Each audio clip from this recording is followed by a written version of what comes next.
Hi, this is Mark Leverdew. Welcome to this webinar focusing on communication skills for coaches. And hopefully there'll be something in here for everyone. The first note is that this is a practical webinar, so we won't talk too much about theoretical stuff. Obviously, there's a theoretical underpinning for the things that we're doing, but our focus here will be on how to better communicate with your players in the everyday coaching setting. So that'll be our kickoff point. Whenever we're doing any sort of presentation here, we need to start by defining our terms. And communication, what we're talking about is, first thing to understand is that it is a skill. So communication is a skill like every other skill, and with every other skill means that you can learn and improve your communication.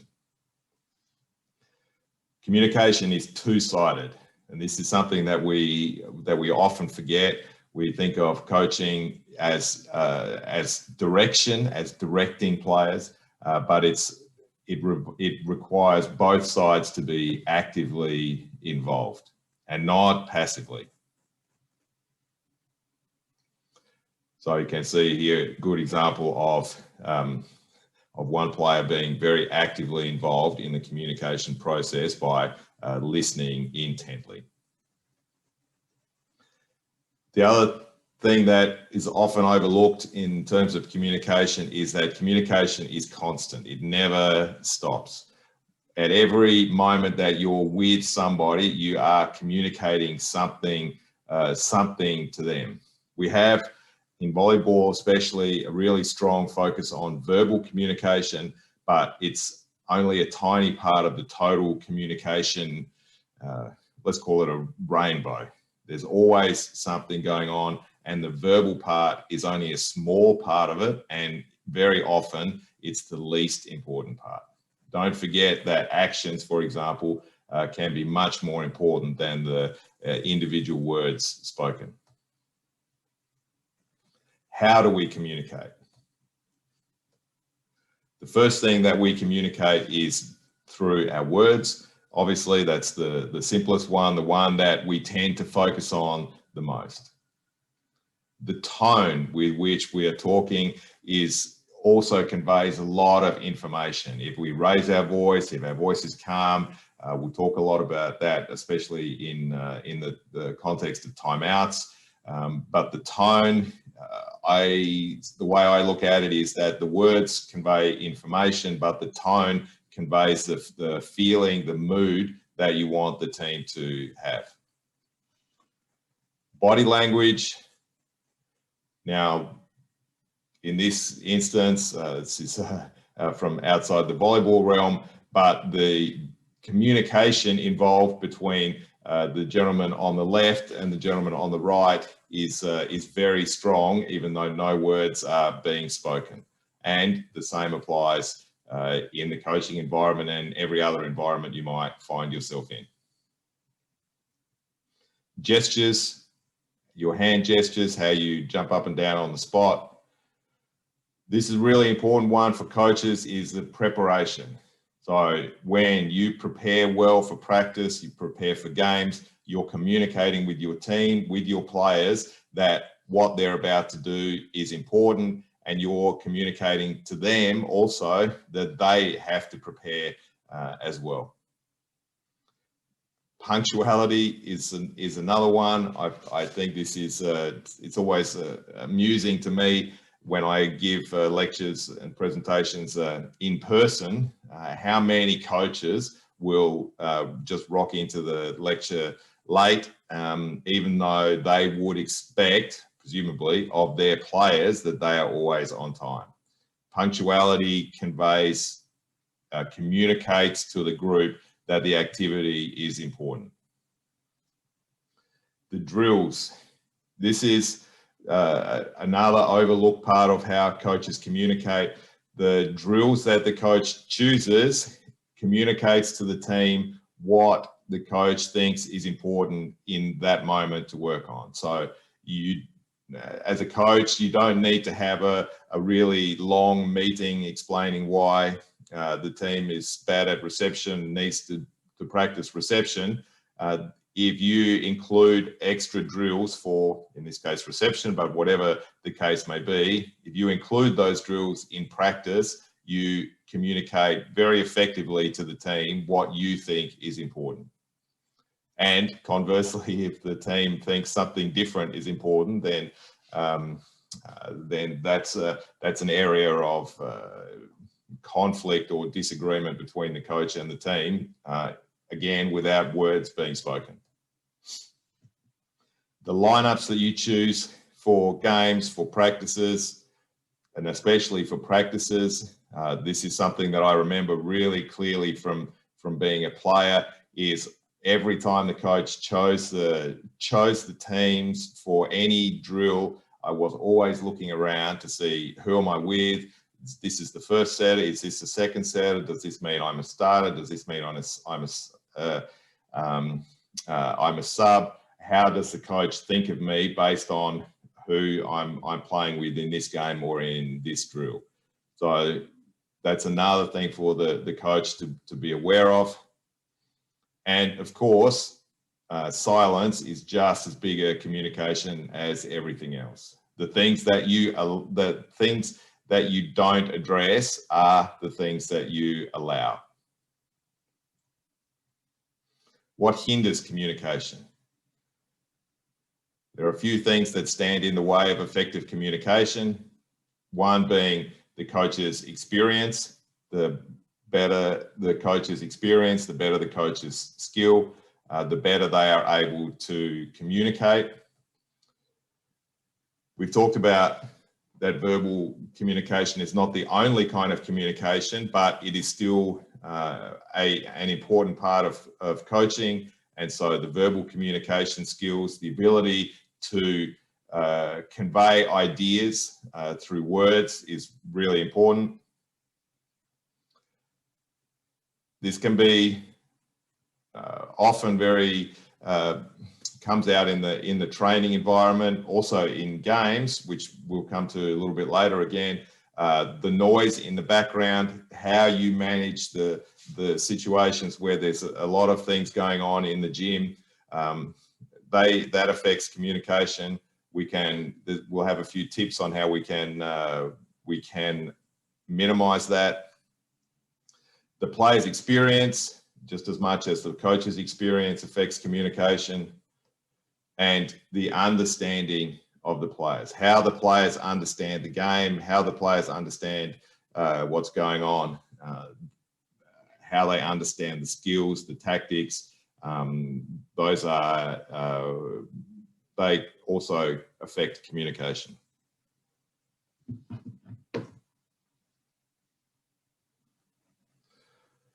What's important in all instances is that we only worry about the things that we can control. And it turns out that in terms of communicating with the team, communicating with players, there are quite a few things that we can control. And here's a few of them. First one is just simply, where are you standing in the gym? Where are you standing in terms of how close you are to the action? So here's an example of me doing something poorly. I'm sitting down a long way from the court, and I can tell you that this kind of position decreases the communication. It affects practice in a negative way. Players don't feel like they're being observed, they're being helped, and one of the psychological, one of the studies that's been done into this is called the Hawthorne effect. And what this is, if you search it up, there's a good explanation on Wikipedia, is basically that people perform differently when they are being observed. Or in the examples that I learned at uni, if the management or the coach show that they are thinking about performance or trying to make performance better, then that has a big difference on the actual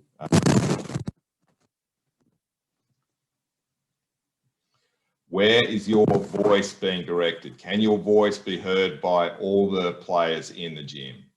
Remember that your voice goes in the direction that you're facing. If you want to talk to the team, to a player, that's the direction that you have to face. Things that you say under your breath, things that you say as you're turning away, when your voice trails off at the end, then they can't hear anything, and so on. In this case, I like to stay close to the net during practice because I think that even though I don't have the best view in the, at least in the traditional sense, I can most easily talk to all the players on the court because I have a maximum of 8 or 9 meters to talk to any player, instead of, if I'm standing at the back of the court, it can be whatever it is, 20, 25 meters that my voice has to travel, and 25 meters worth of travel that can lead to miscommunications and misunderstandings. Where is the player's attention? Everyone should have eye contact with the coach when they're talking, and vice versa. Every time somebody is talking, everybody should be able to have eye contact with them. The traditional way you can see in some cultures is for the players to stand along a line so that the coach can see everyone and everyone can see the coach. Personally, I prefer circles, but typically before I even start to talk, I will make sure that players aren't standing behind each other, that nobody is behind me. There's a couple of there that are sort of right on the edge of my peripheral vision, but the basic principle remains. We need to be, when we're talking, we need to be able to make eye contact. This is one that's really important to me, is that when I'm talking to the group, except some drill situations, but when I'm talking to the group, I want to have everybody on one side of the net. I don't like to have any artificial barriers between me and the person that I'm communicating with. And this is one of the really difficult things for the coach, is that less is more. So the more words you use, the more you complicate the issues. There's some kind of understanding that we have that when we use more words, we're making things clearer. In reality, it's the opposite. Choose your words carefully and use them precisely. If you see on my blog, for example, I very rarely write something that's more than 300 or 400 words, because I want to get to the basic, to the most important information, and then leave it without complicating the issue. And this is especially in meetings or presentations where there's a tendency, an urgency to fill silences. This is a really difficult thing for people to do. So here's an example of me standing in the middle of the court where I can see everybody. My head is high to project my voice, even though the court is empty. And it's a simple thing, but the gestures, the hand signals, they add to the ability of the group to understand what I'm saying or what I'm meaning to communicate.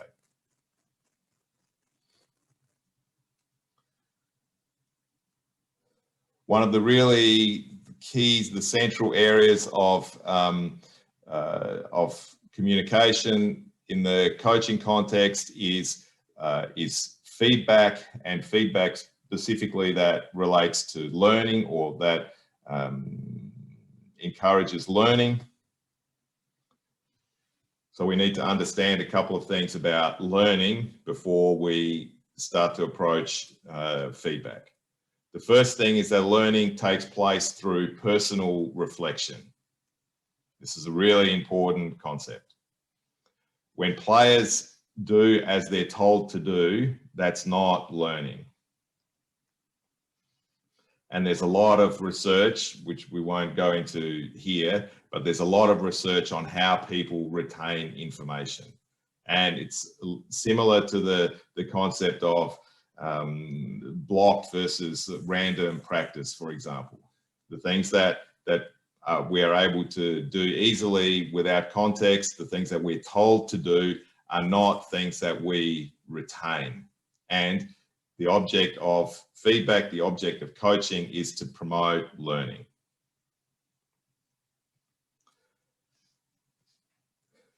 So we have to give the players the opportunity to reflect. That can be a little bit of time. When working with juniors, especially, I've used, and the groups that I've worked with have used the training diaries a lot, that at the end of each practice, there is a few minutes of reflection. And we need to ask questions to promote reflections. What did you just do? What do you want to do on the next action?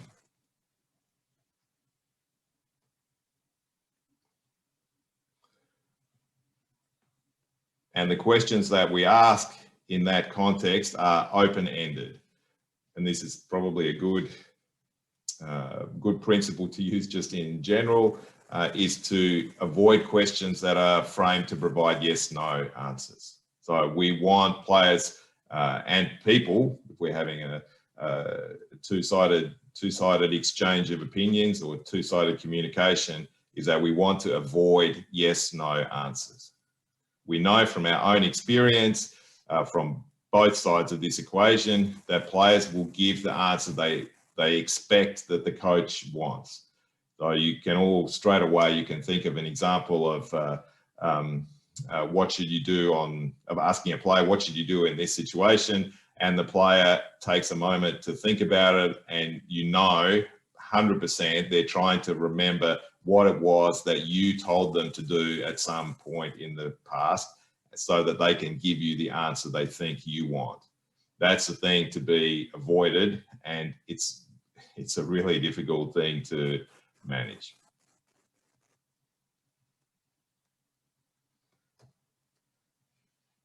The player's experience influences how they understand feedback. When you coach a player, most of the time, except for real beginners, you are not their first coach. And so they already have an internal construction of what they're trying to do. Perhaps it was given to them by the first coach they had, or the second coach, or perhaps it's something that over time they've come to understand by themselves, but they have an internal construction and, more importantly, an internal language.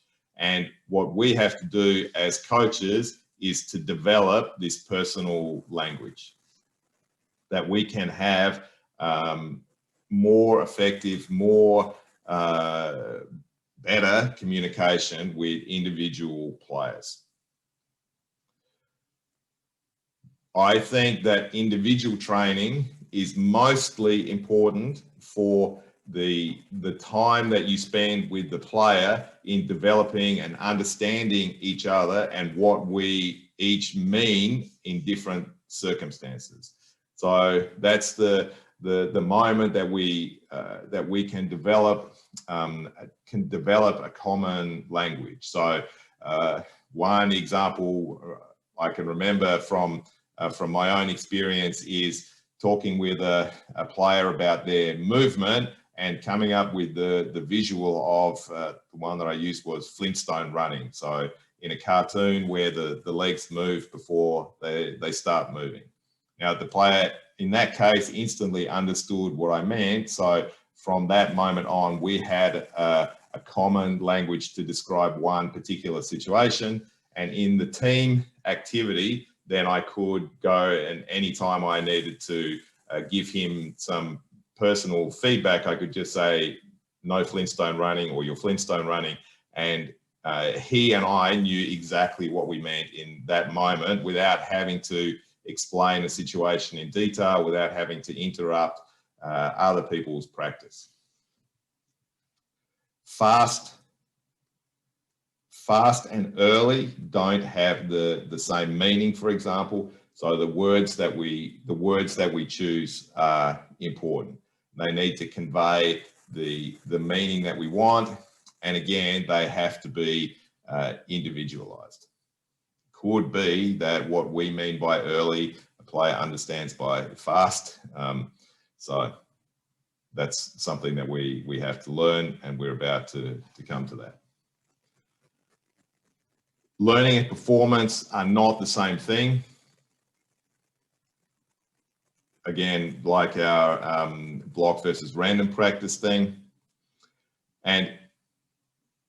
But we can understand things in both directions. So instructions don't have a long-term learning effect, but they do have a short-term effect, and that can be affected during a match. So in a match where performance is the priority and not learning, then we can give a player direction, have the player carry out that direction, and then we can consider the long-term learning effects later in practice, but we have our short-term performance.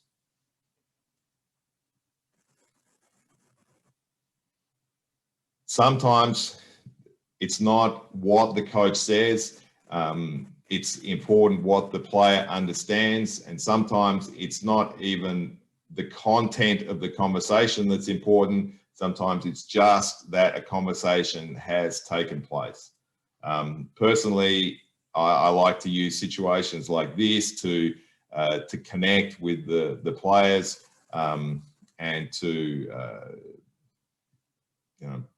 have connection, to have contact with them in a non-specific environment. So I'm not a guy who thinks that that the warm-up is a time for serious concentration. Obviously, we're preparing for something that needs to be in practice, that needs to have some level of focus, but we don't need to be really intensely concentrated, focused, and silent, for example. I hate these kinds of silences. And you can't have any serious coaching presentation without quoting John Wooden, and you haven't taught until they have learned. And that's a really central point of the whole coaching practice. What we say, what we do doesn't matter until the moment that the player has learned and is able to use that in the context of competition, in the context of performance. And in that context, the specific things don't matter, matter much less than what comes out at the end in performance. When we're talking about feedback, we should have a direct discussion about shouting.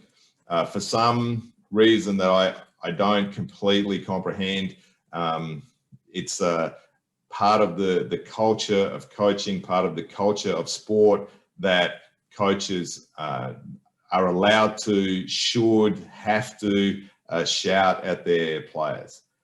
It's one of those things that when you think about it, makes no sense at all why something that's not acceptable in any other context would suddenly be acceptable just because you're kicking a ball around or throwing a ball around. But it's a really pervasive cultural relic, if you want to call it that, that is really hard to shake from every side. And I'm the same. I still, even though I understand logically that it's almost always counterproductive, it's such an intrinsic part of our cultural understanding of what coaches are supposed to do that we're really stuck in this situation. We have to understand that when when somebody shouts, the automatic physiological, biological response of the person being shouted at is to defend themselves. It's a fight or flight response. It's a biological response, and in this action, they close their minds. They're only thinking about defense, and in that moment, they cannot learn. It's impossible for the person, for the body to defend itself and learn at the same time, except perhaps not that they don't want to be shouted at, which is also not really something that you need to be worried about in the coaching context. In the context of learning, positive feedback is much more effective, which is intuitive and turns out to also be correct. When do we need to provide feedback?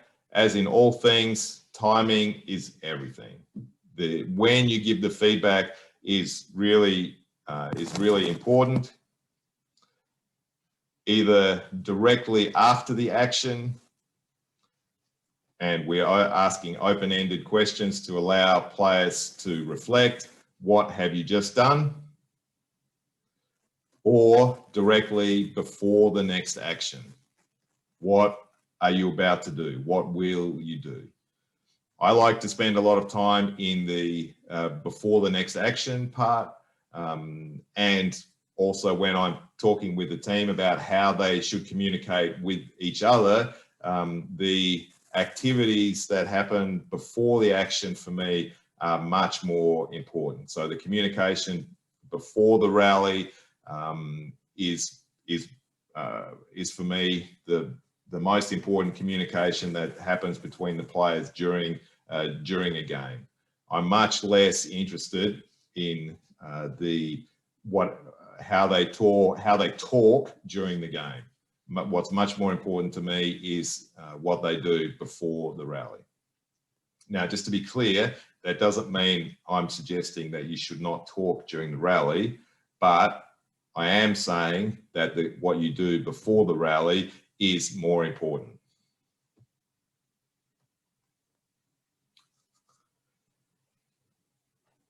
So I always like to be practical in these situations. So we need some tips for the coach. It's really common for coaches to want to talk, to like to talk. I've just finished reading a book on the Lakers, the Los Angeles Lakers NBA team from the beginning of the Kobe Shaq era. And the coach was famously one who liked to talk and talk and talk and talk forever. And at some point, in this case, very quickly, the players stopped listening. And that's always the danger. And I brought this up at the beginning, that coaches, whatever the cultural expectation is, whatever we expect about the role of the coach, if our objective is performance and learning, then we can't be directors or dictators, but moderators and guides. And that is the most effective way to approach our work and to approach our communication within that work. This is one of those things that I always feel like it should be the first thing and the first coaching course that you ever do. And I'm often reluctant to talk about it because I feel like it must have been the first thing, but I've just missed it that day. But this is something that makes a really big difference in communication in practice, and I found even at home with my family. The normal construction of a sentence is that you put the name last. So you say, what's going on, big fella? What's going on, John? What's going on, Bob? And that's the standard sentence construction. It turns out, though, that people don't really start to pay attention until they hear their name. Until they hear their name, it's just, and especially in a big gym, it's just background noise. And if you watch people carefully, they don't prick their ears up, they don't show attention until that moment. So for us, that means that when we're addressing an individual in a group setting, we need to say the name first. And it turns out that this works also pretty well in the family home if you have more than one other person living there. And I've done this with my own family, and it's really clear to see that the attention starts at the point they hear their name and not the moment that they hear sounds. A big part of the coach's work is competition, matches. And the first thing that we need to understand is that players hear and see and feel everything. So even this little gesture, even this little facial expression is communicating with the team. This doesn't escape the team's attention. And if you turn your back on the team so they don't see that, they see you turning their back, which is perhaps even conveys even more information. This one I find is a really big one. It happens so many times that I've seen that the team, and this is one of those coaching truism things, is that the team takes on the personality of the coach, and that's especially so in games. If a team has a coach that complains about everything, then the team will complain about everything. And if that team changes the coach so that they have a different set of behavioral standards, they will, without even talking about it, they will change the way they behave. How the coach behaves is how the players will behave. And really importantly, and this is a really big part of my own personal coaching philosophy, is that the players feel in competition, they feel stress anyway because of the competitive stress, and they feel the stress of the coach. They feel when the coach is on edge, and that only adds to whatever stress they have. It doesn't diminish it. It doesn't motivate them. It just makes them more stressed. And in that context, we can understand that coaching in a competition, and I would go as far as to say that coaching in general, that everything is a show. We're always trying to communicate something with the team, to adjust their moods, to help them to learn, to provide feedback. And if we go back to slide number 1 or 2, everything that we do, our body language, our how we're standing, the tone of our voice, everything is a show. The players, or the other, in this context, the players, if they're always part of the communication, if we're always communicating with them, then we always, in every moment, have an opportunity to, let's say, influence them by how we act in each moment.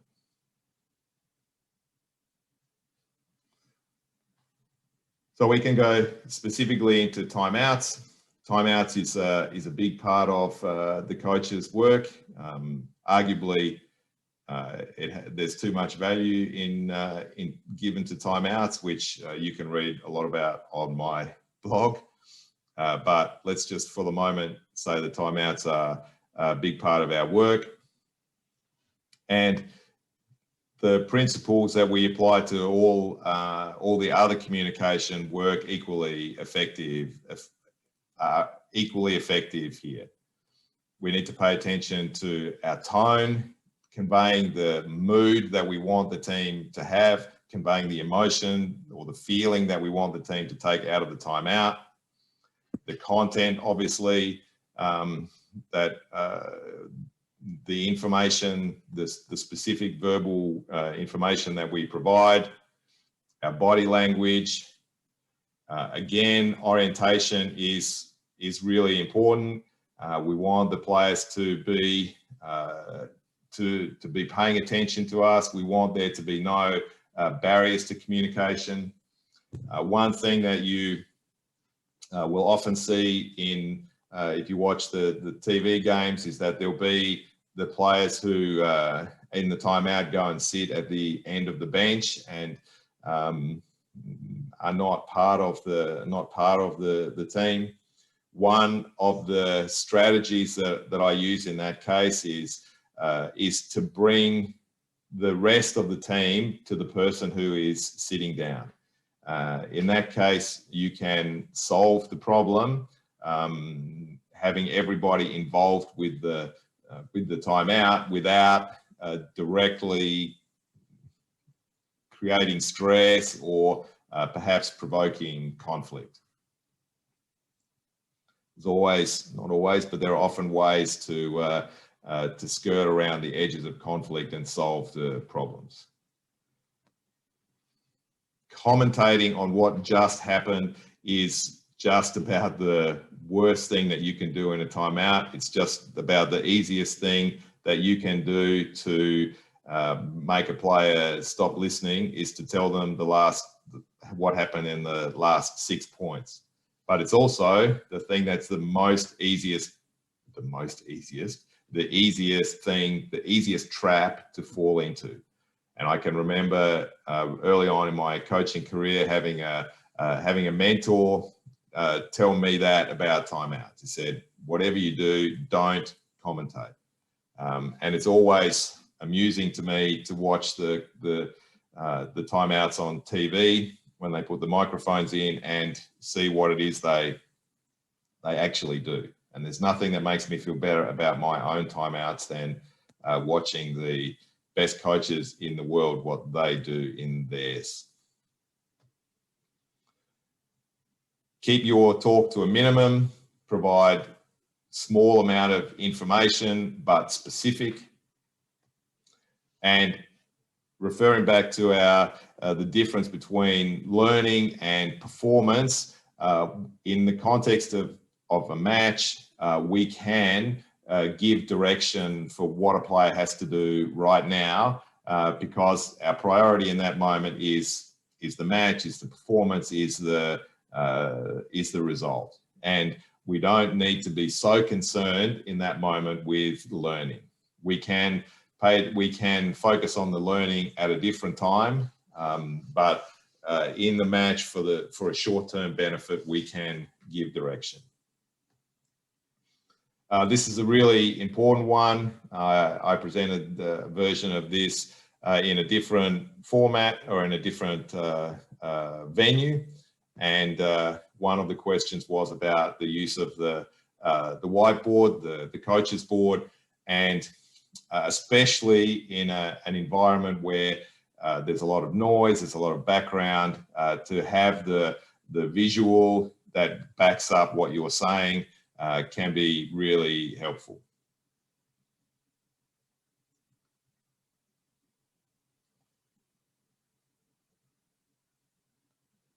How can we structure our timeouts for the best possible effect? Everything is timing. If you know me, you know that's pretty much motto number one. So as a coach, my first thing after the timeout has been called, after I call the timeout or a technical timeout, is to reflect.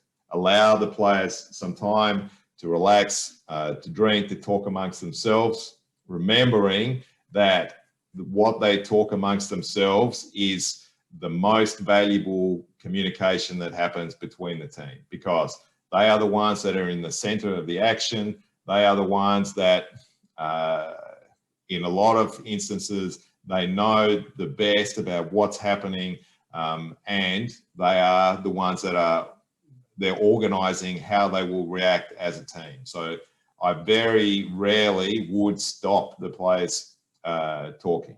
And if you go back through my history and dig up really old games, old TV games, you can probably find situations or instances where I don't say anything in the timeout because they spend the whole time, the team spends the whole time talking amongst themselves, and there's nothing for me to add. I don't need for my own ego purposes to tell the guys what to do. What's important is the outcome. This is my philosophy on how to speak, is that I want to have the first part to reflect and relax, and then to build up the emotion and attention to the start of the next sequence, so after the timeout. So if I'm in really good form, I will start my address to go through all of the individual things that I might want to go through, and finish my last word just as the referee blows his whistle. The players go directly onto the court and they're exactly ready for the next action. Obviously, there are some exceptions to this. There are some moments when calling a timeout that you have to talk to them directly before they have a chance to reflect and relax, so that you can, in a sense, direct their attention, direct their reflection, like in everything. But for me, that's a really good outline for how to best use the time you have in the timeouts. So I have some video of some timeouts. It's one VNL match. The coaches are John Spiror from the USA and Vital Heinen from Poland. Listen to the words. The microphone is on even while the TV vision is still replaying the last match. So everything that you hear in the next minute or so are the coach's words in the timeout.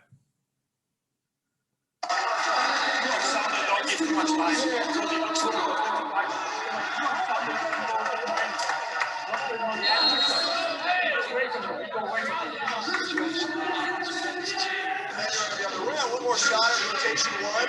That last time, D. Smith was stepping over to the gap, and Schultz there, they're setting a ton of big, like we talked about, right? He's over here giving too much space. Area 2 is on the gap.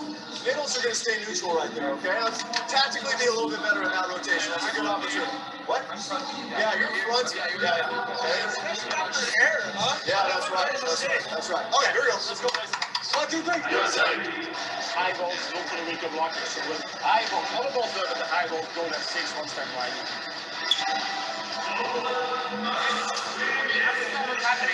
You play a very good first set. We talked about how to play, and now we put in a second set. We start performance next. That's going over the block. If you've got the read, you go. Okay? Even if it's a setter, you're thinking you don't want to take the first one, someone else might get it. That one's such a bang-bang play. Get it off the ground. We got good non-setters, so let's make a play, okay? On. Yep, good. Hey, just keep digging trans. Dig trans. Good job. Here we go. 1, 2, 3. USA.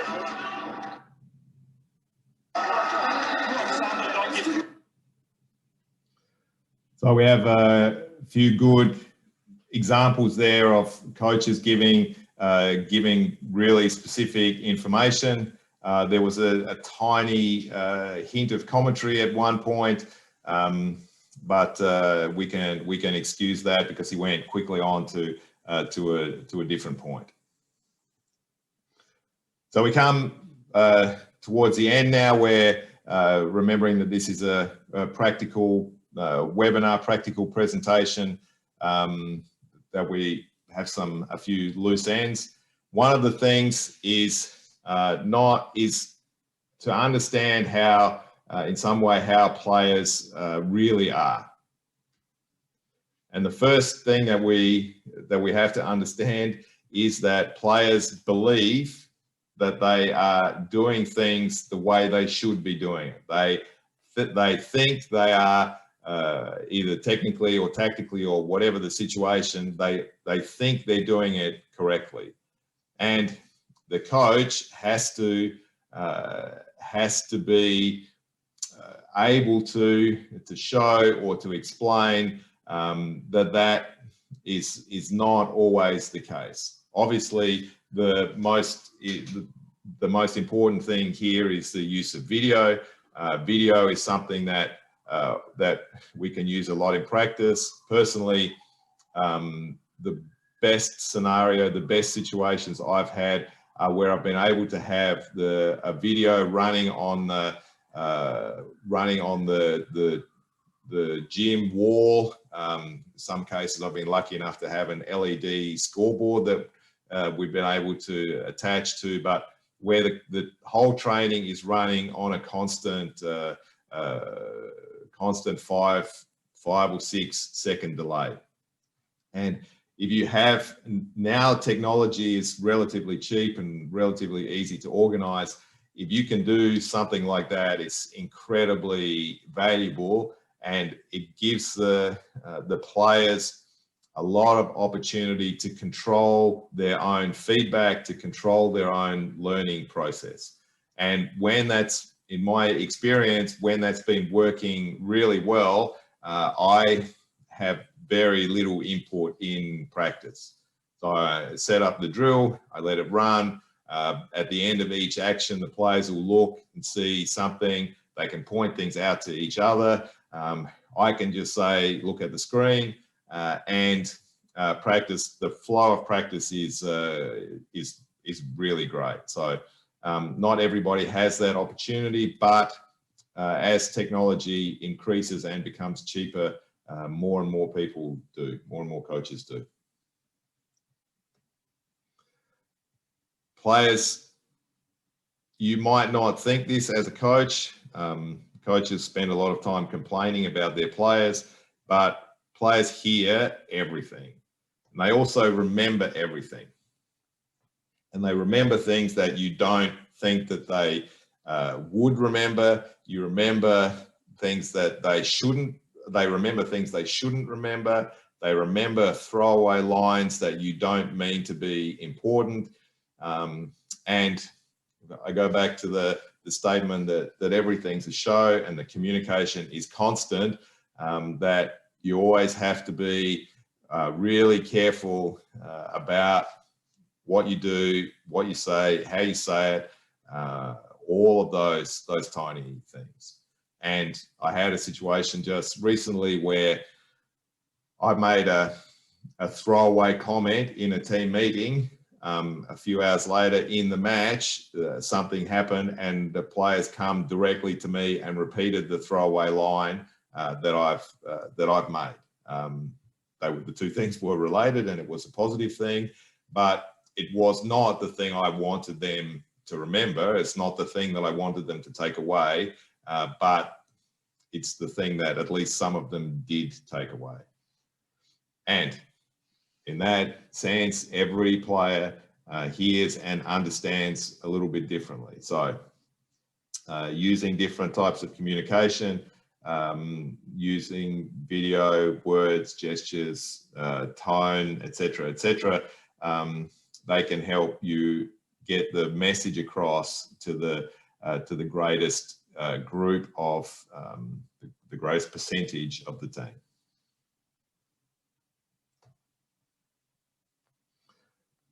So we come to the end of this particular webinar. Thanks for your attention. Thanks for your participation. I hope that you enjoy it and have got something valuable out of it. By all means, send me a message with any questions or comments. I'm happy to answer questions in whatever the context is, on social media or directly by email. I'm happy to engage in those conversations, and check out the website for other webinars in this series. There's already a couple on there about practice, and coming up will be some stuff about game planning and about middle blockers, and I'm also working on something about reception technique for you to keep an eye on. In the meantime, have a good one, and we'll see you soon.